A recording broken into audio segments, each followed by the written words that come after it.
Jadi emang tradisi summit emang udah yang kedua ya kita lakukan ya. Yang pertama kita lakukan tahun lalu, lokasinya masih di Bali yang sama. Ini backgroundnya ya teman-teman. Kita tahu lah Indonesia ini kan punya visi untuk bisa memonetize yang namanya digital economic growth di Indonesia. Dan kita lihat dalam beberapa tahun terakhir memang landscape digital di Indonesia ini memang tumbuhnya luar biasa. Ada beberapa background yang menarik untuk kita simak. Satu dari demografi, 65% penduduk Indonesia ini sudah connected dengan infrastruktur digital.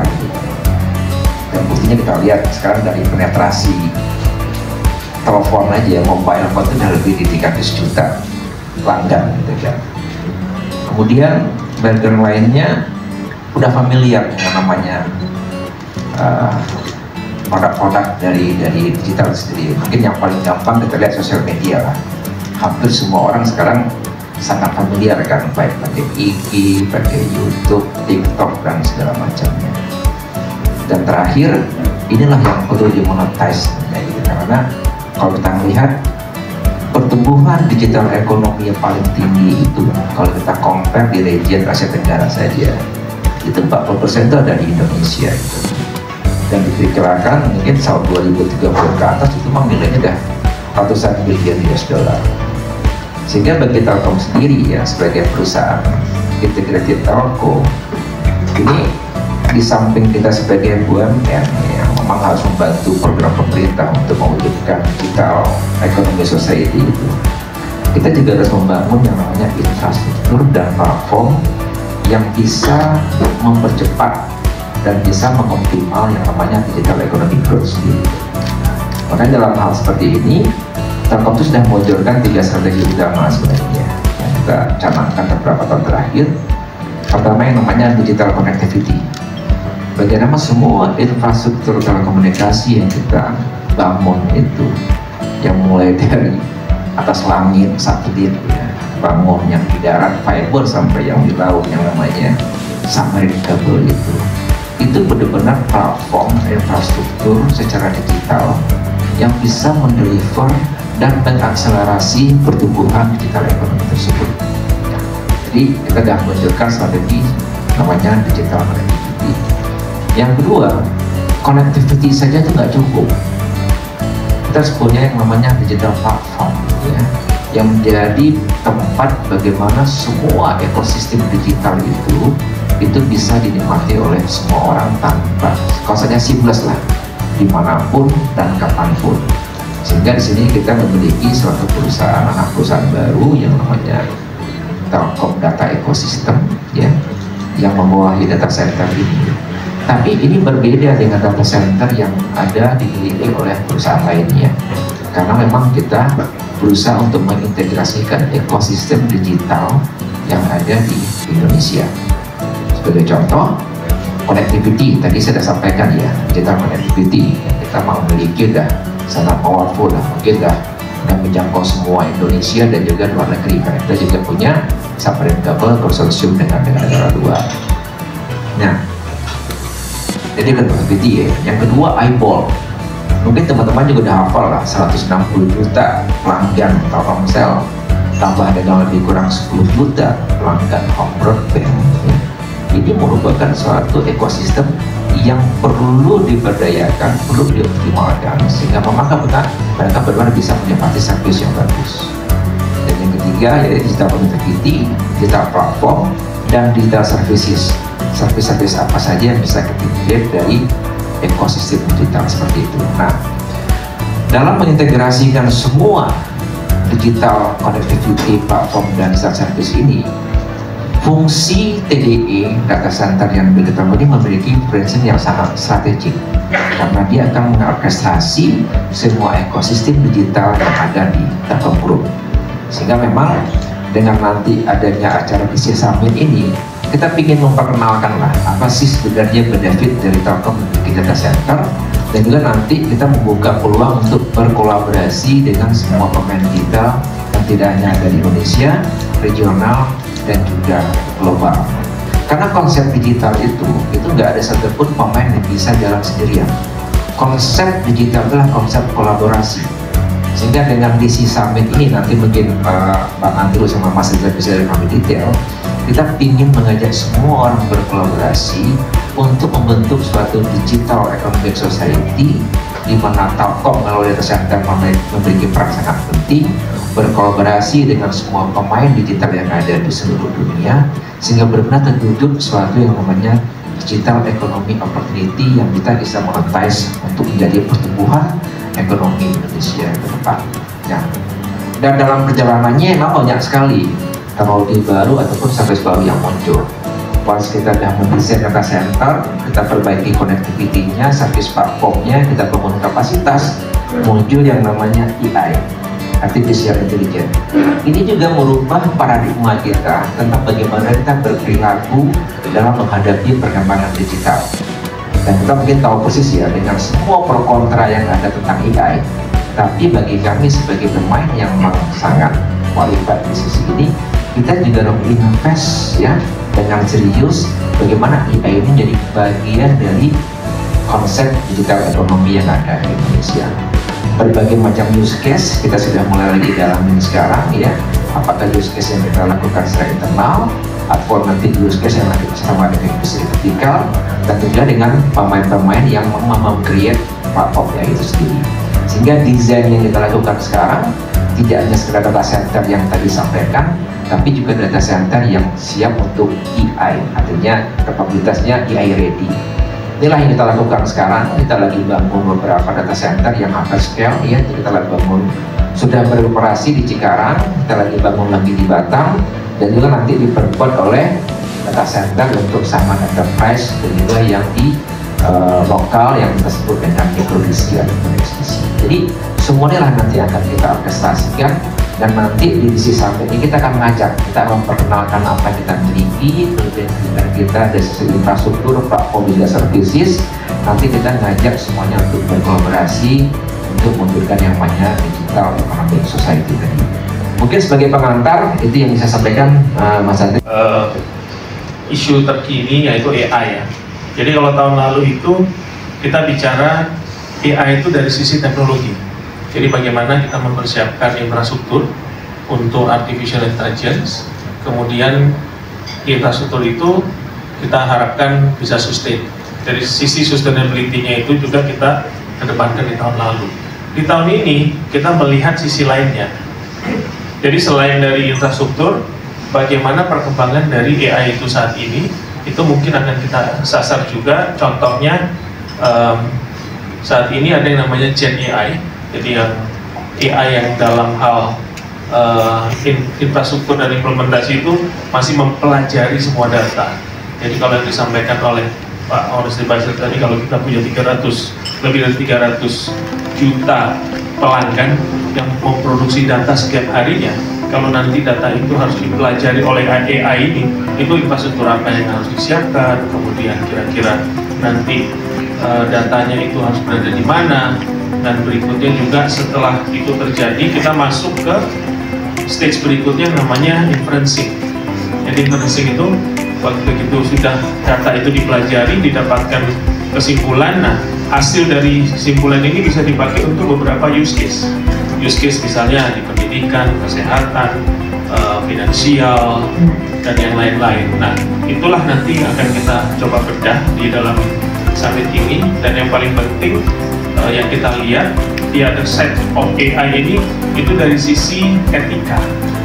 Jadi sebelumnya itu kita bicara dari sisi tekniknya, yang berikutnya yang tahun ini kita akan bicara dari sisi etik.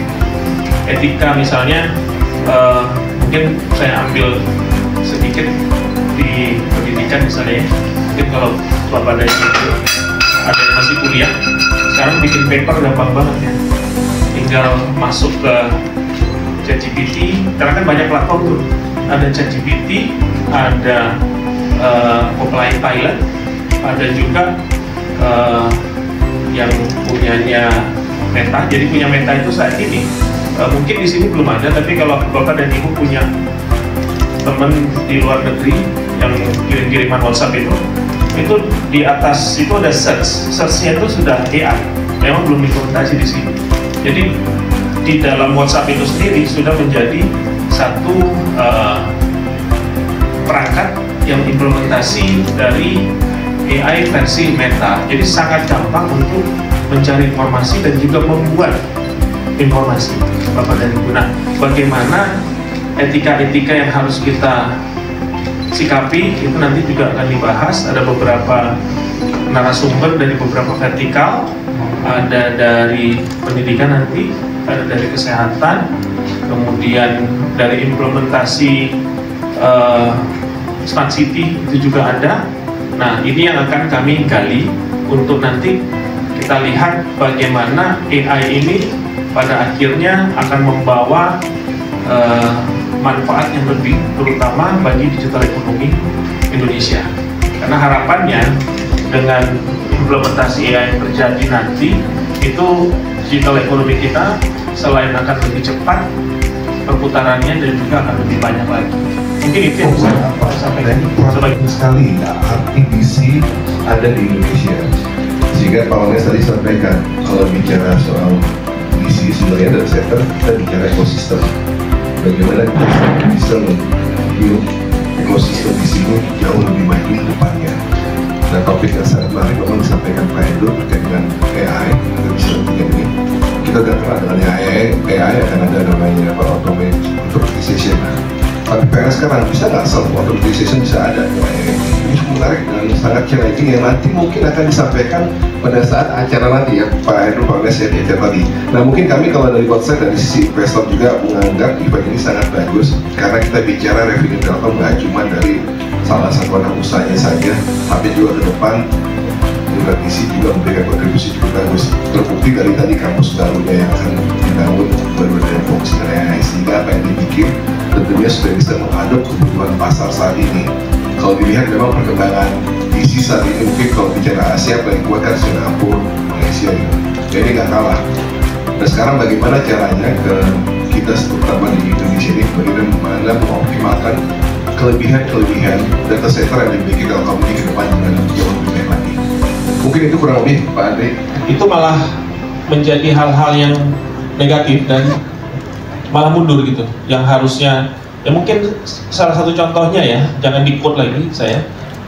Bisa jadi nanti anak-anak kita itu ujiannya itu pakai kertas dan pulpen. Nah, itu kan sangat kontraproduktif. Dimana harusnya komputer itu membantu kita, pada akhirnya jadi ujungnya menyulitkan. Terus ngapain dibuat AI? Jadi hal-hal seperti ini Pak yang akan kita address itu, bagaimana supaya tidak kontraproduktif dan juga melihat bagaimana kami melakukan plan ini juga bertanggung jawab. Karena pada akhirnya kita juga punya yang namanya sustainability inisiatif. Jadi bukan hanya dari sisi ngomongin karbon, ngomongin air, kemudian waste, tapi juga lingkungan. Dalam hal ini adalah environment yang lebih besar, yaitu masyarakat dalam hal ini. Jadi itu bagian yang sedang kami sasar. Nah, bagaimana Telkom nanti berusaha untuk membedakan dirinya, tadi sudah menyentuh 5G dan segala macam. Mungkin bukan ranah saya, mungkin saya minta tolong Pak Onesti. Silakan Pak Onesti. Kalau teknologi dia jelas dia konsep. Baik Mas, jadi gini lah ya. Telkom itu nggak mungkin kita bisa menghindar dari namanya konsep teknologi, ya kan? Kita tahu lah dari dan kita selalu beradaptasi kan, mulai dari zamannya ISM, dulu kan 2G, 3G, 4G, 5G segala macam. Tapi kita melakukan itu sangat dengan kehati-hatian. Artinya cepat, tapi kita harus tahu risikonya. Kenapa kami di konteks 5G lah, kita nggak jor-joran seperti 4G gitu kan? Karena memang use case-nya secara real kita belum kelihatan. Kita tahu lah ya kan, untuk investasi di 5G itu kan capex-nya lumayan. Kalau use case-nya kita lihat ARPU orang sekarang pakai berapa, kita pasti nggak balik modal kan. Sehingga kita benar-benar selektif di daerah yang benar-benar creating something gitu, demand-nya bagus gitu. Jadi, tapi kita tahu persis, kita mengamati perkembangan teknologi itu dan kita mencari strategi bagaimana kita bisa mengadop teknologi itu untuk kepentingan kita. Jadi, bagi kita selektif ya, tapi dengan adanya kajian besar, kita nanti melihat ya, mungkin beberapa sektor di korporasi itu mereka mungkin membutuhkan itu ya, dan kita akan coba lakukan secara kolaborasi dengan mereka. Nah, dalam konteks AI pun, sebenarnya kita juga memiliki roadmap yang clear. Ini kan AI ini kan semua orang belum tahu nih akan kemana larinya gitu kan. Kan baru beberapa waktu terakhir ya AI ini menjadi seperti itu kan. Nah, kita juga nggak mau jor-joran. Saya yakin kita juga ngomong Sintel. Wah, kalau AI jadi fokus mereka punya roadmap, ya satu mereka lakukan apa nih untuk internal dulu, apa nih implikasinya. Ya, kita implementasi AI sekarang hampir semua anak perusahaan kita sudah implementasikan secara bertahap. Artinya apa? Use case kita cari dulu. Satu, untuk efisiensi OPEX. Benar nggak semua proses administrasi kita yang namanya billing, collection itu kalau kita lakukan secara manual itu butuh berapa hari? Untuk mendapatkan data pelanggan jual pasang baru aja itu butuh berapa minggu, itu seperti itu. Dan lalu lagi nanti kita melakukan cross checknya apakah benar data seperti itu. Nah, kita lakukan internally mulai dari sisi procurement-nya, operating daily-nya, administrasi, jualan itu udah mulai implementasikan AI itu sendiri, dan kita lihat use case sangat signifikan memotong rantai proses. Dulu mungkin kalau kita ngomong procurement proses di dalam mungkin kita butuh 3 bulan, sekarang dengan kita butuh sebulan, artinya ada 2 bulan kita. Jadi kita makin confidence ya dengan kita melakukan use case itu internally, sehingga pas nanti kita menawarkan kepada pihak lain di luar customer, kita udah tahu use case-nya akan seperti apa, kenapa parameternya. Katakanlah dulu OPEX mereka tuh mungkin sekian, dengan kita implementasi ini kita bisa saving 10%, itu kan signifikan mereka. Jadi kita learning by doing, tapi kita lakukan dulu roadmap itu dari dalam, sehingga sekarang Telkom sendiri kita memiliki adanya komite untuk AI sendiri, itu langsung di-lead oleh direktur digital yang untuk mencoba mempelajari berbagai macam use case yang ada AI, apakah internal dan juga nanti kerjasama dengan pihak lain untuk industri vertikal terutama, sehingga nanti akan bergulir terus. Kita nggak mau suatu hal yang baru ini kita lakukan spending luar biasa tapi kita nggak bisa monetize. Toh nanti orang akan nanya kan, kalian sudah spending sekian banyak, terus returnnya berapa? Jadi kita belajar ya, learning by doing dari proses internal, sebelum nanti kita kerjasama dengan pihak luar, baru nanti kita lakukan yang sifatnya lebih masif. Tapi poin saya, Telkom itu tidak akan pernah berhenti berinvestasi, karena memang kita perusahaan yang memang heavy investment. Tapi investasi yang seperti apa, kita sudah punya parameternya, karena kita gitu. Nah, nanti untuk teknologi baru, sebenarnya kita tuh punya yang namanya corporate strategic scenario. Ada rencana bisnis jangka panjang 5 tahunan yang setiap tahun kita update. Bahkan ada teknologi baru ataupun nanti ada service baru, kita update dan kita lihat implementasinya di grup seperti apa dan nanti gimana kita go to marketnya. Jadi seperti itu, Mas.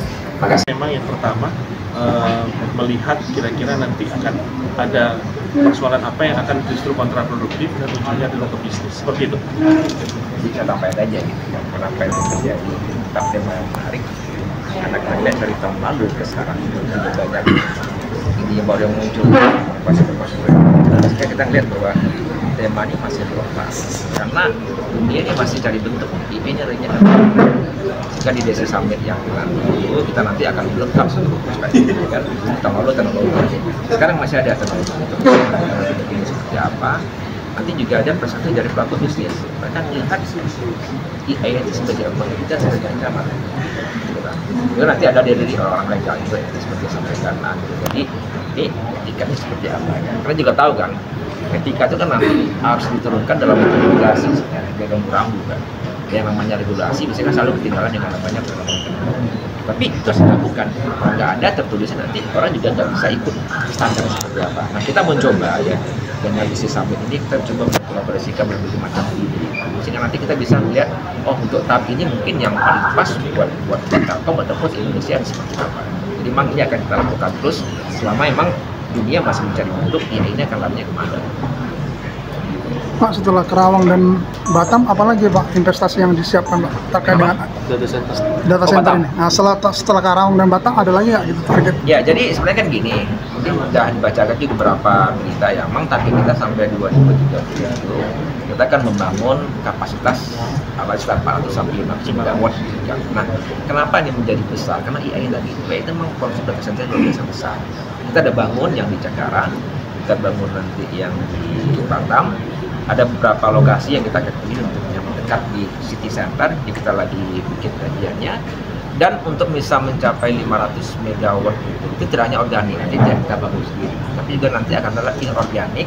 Kita kita mencari peluang-peluang data center yang ada di regional, seperti yang ada di Filipina, seperti yang ada di Vietnam ataupun Thailand, Singapura, dan juga di sekitar Asia Tenggara. Kita akan coba cari opportunity itu. Pak, 500 megawatt itu udah sampai jangka waktu berapa? 2030. 400 sampai 500 megawatt sampai 2030. Pak, Malaysia kan mau ini Pak, data centernya 1.600 kemarin dibilang sama, ada dimension gitu sama salah satu, di mana tuh Pak tanggapannya? Saingannya jauh baru. Jadi memang Malaysia saat ini berusaha untuk merebut pasar dari Singapura. Jadi mungkin rekan-rekan tahu Singapura itu di tahun 2019 ya, 2020 mereka melakukan moratorium. Sementara demand di sana luar biasa besarnya. Otomatis dia akan overflow menuju ke daerah-daerah sekitarnya, ke Malaysia dan juga ke Batam. Nah, kita juga bersiap-siap sekarang di Batam. Memang pemerintah Malaysia memberikan banyak sekali kemudahan-kemudahan yang juga ada di Batam, tapi memang gaungnya lebih besar di sana. Selain beberapa hal mungkin yang belum kita lakukan di sini, itu sudah kita kaji juga.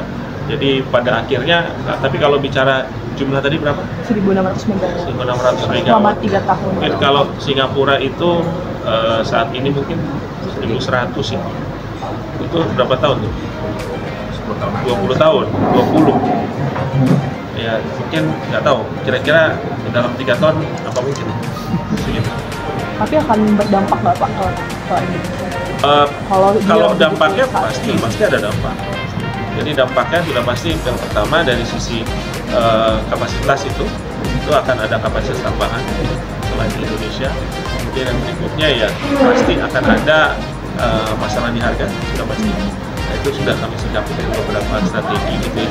Dan kemudian yang berikutnya adalah bagaimana kita harus bisa menyikapi ini dengan lebih baik, dengan terencana dan juga terstruktur sehingga nggak berubah-berubah gitu. Karena kita juga nggak tahu apakah sustainable apa enggak itu yang semua kemudahan-kemudahan yang diberikan. Tahu-tahu 3 tahun lagi berubah kan, terus kita ikut-ikutan gitu kan. Pokoknya kita kan kalau kamu lihat dari sisi ini posisi Indonesia jauh lebih bagus karena kita banyak sumber-sumber energi yang sekarang belum kita bisa. Maksudnya memang bisa dibilang tadi ini perlu kolaborasi, tidak hanya dengan pemerintah tapi juga dengan pemain yang dia memang bagus. Kita punya BUMN yang punya potensi, kita juga punya swasta yang sudah jadi pak kita di Batam. Nah inilah yang harus kita sinergikan sehingga kita melihat ini nanti tidak hanya sekedar 2 tahun 3 tahun, kita melihat 5-10 tahun.